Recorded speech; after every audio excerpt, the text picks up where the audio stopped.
Hi Franklin Falcons, it's Miss Elmore here again.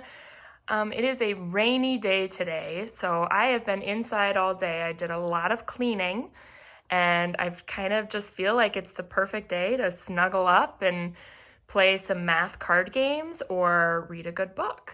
So without further ado, I am going to read the second chapter of Charlotte's Web to you. So get comfy. Pick out your favorite blanket, get a stuffy with you, and let's go. Chapter 2, Wilbur. Fern loved Wilbur more than anything. She loved to stroke him, to feed him, to put him to bed. Every morning, as soon as she got up, she warmed his milk, tied his bib on, and held the bottle for him. Every afternoon, when the school bus stopped in front of her house, she jumped out and ran to the kitchen to fix another bottle for him. She fed him again at supper time and again just before going to bed. Mrs. Arable gave him a feeding around noontime each day when Fern was away in school. Wilbur loved his milk, and he was never happier than when Fern was warming up a bottle for him. He would stand and gaze up at her with adoring eyes. For the first few days of his life, Wilbur was allowed to live in a box near the stove in the kitchen. Then, when Mrs. Arable complained, he was moved to a bigger box in the woodshed. At 2 weeks of age, he was moved outdoors. It was apple blossom time and the days were getting warmer. Mr. Arable fixed a small yard especially for Wilbur under an apple tree and gave him a large wooden box full of straw, with a doorway cut in it so he could walk in and out as he pleased. "Won't he be cold at night?" asked Fern. "No," said her father. "You watch and see what he does." Carrying a bottle of milk, Fern sat down under the apple tree inside the yard. Wilbur ran to her, and she held the bottle for him while he sucked. When he had finished the last drop, he grunted and walked sleepily into the box. Fern peered through the door. Wilbur was poking the straw with his snout. In a short time, he had dug a tunnel in the straw. He crawled into the tunnel and disappeared from sight, completely covered with straw. Fern was enchanted. It relieved her mind to know that her baby would sleep covered up and would stay warm. I hope you guys are staying warm today, just like Wilbur. There's a picture of them. Every morning after breakfast, Wilbur walked out to the road with Fern and waited with her till the bus came. She would wave goodbye to him, and he would stand and watch the bus until it vanished around a turn. While Fern was in school, Wilbur was shut up inside his yard.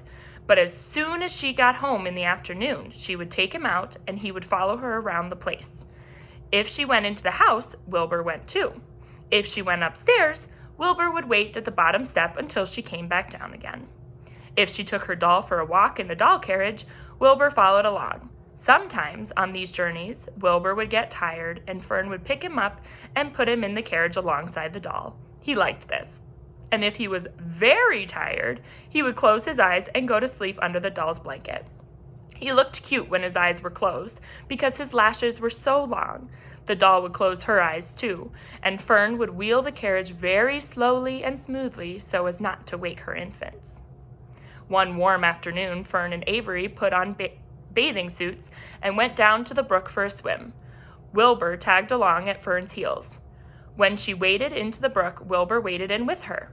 He found the water quite cold, too cold for his liking. So while the children swam and played and splashed water at each other, Wilbur amused himself in the mud along the edge of the brook, where it was warm and moist and delightfully sticky and oozy. Every day was a happy day and every night was peaceful. Here's a picture of them in the carriage, so cute. Wilbur was what farmers call a spring pig, which simply means that he was born in springtime.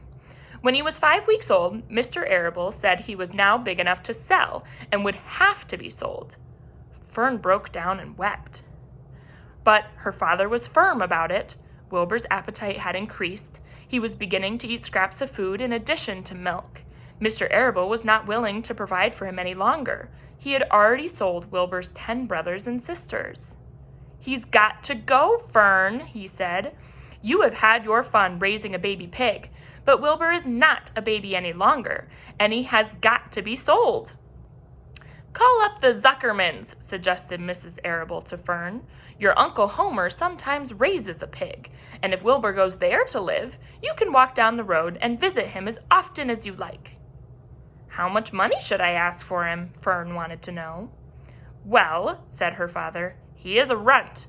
Tell your Uncle Homer you've got a pig you'll sell for $6 and see what he says."